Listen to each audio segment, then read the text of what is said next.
Avis jeunes gens, je suis enfin de retour après plusieurs mois d'absence. Et je reviens avec du lourd puisque l'on va parler de la mythologie égyptienne avec le dieu Ré et son combat de tous les jours.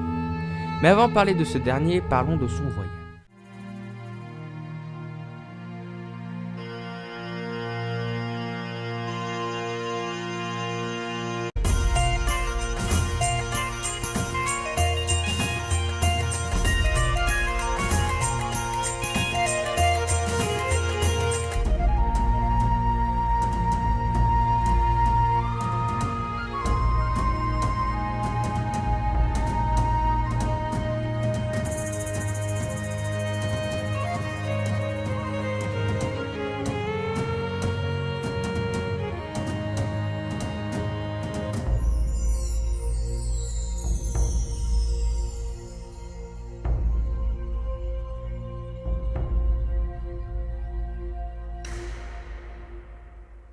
Ré est le dieu solaire et le créateur de l'univers. Il est reconnaissable à son disque solaire qu'il porte au-dessus de sa tête.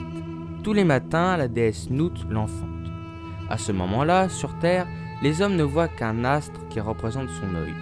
Le ciel est alors incarné par sa fille, Hathor.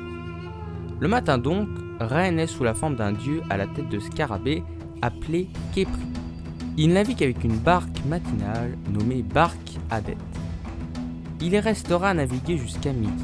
À ce moment-là, tel un Pokémon, il aura évolué en tant que Ré Arakti, dieu à la tête de faucon. C'est la forme la plus célèbre. On l'appelle aussi Ré Horus. Le soir venu, il devient Atum, vieillard un peu fou d'après certains mythes, voguant sur sa barque Menjet. Ce n'est alors que la première partie de son voyage qui durera 12 heures. Les 12 heures suivantes se font la nuit. Il abandonne sa barque solaire pour celle lunaire et est avalé par Nout ou le serpent Mehen, cela dépend des mythes. Après 2 heures, il parvient au domaine des dieux situé dans l'autre monde et ces derniers l'escortent avec 4 navires. Il parvient ensuite au domaine d'Osiris, le dieu des morts. Le rayonnement de Ré apporte le bonheur aux âmes des défunts. Ensuite, il continue vers les cavernes secrètes de l'ouest où sa barque se transforme en serpent. 1 heure plus tard, à la 6e heure, la barque reprend sa forme originale. C'est à la 12e heure que le fameux combat a lieu.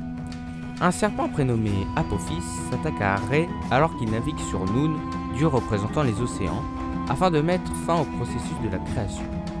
Ré est alors aidé par 3 dieux pour le vaincre.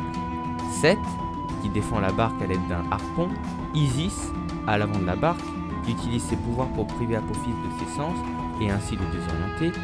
Cela permettait au chat de Ré, personnification de la déesse Bastet, de décapiter le serpent. Après cette victoire, qui se répète chaque jour, Ré continue sa route, le lever du soleil marquant sa victoire sur Apophis. Il meurt finalement avant d'être de nouveau enfanté par Nout et de refaire le même périple, et ça éternellement.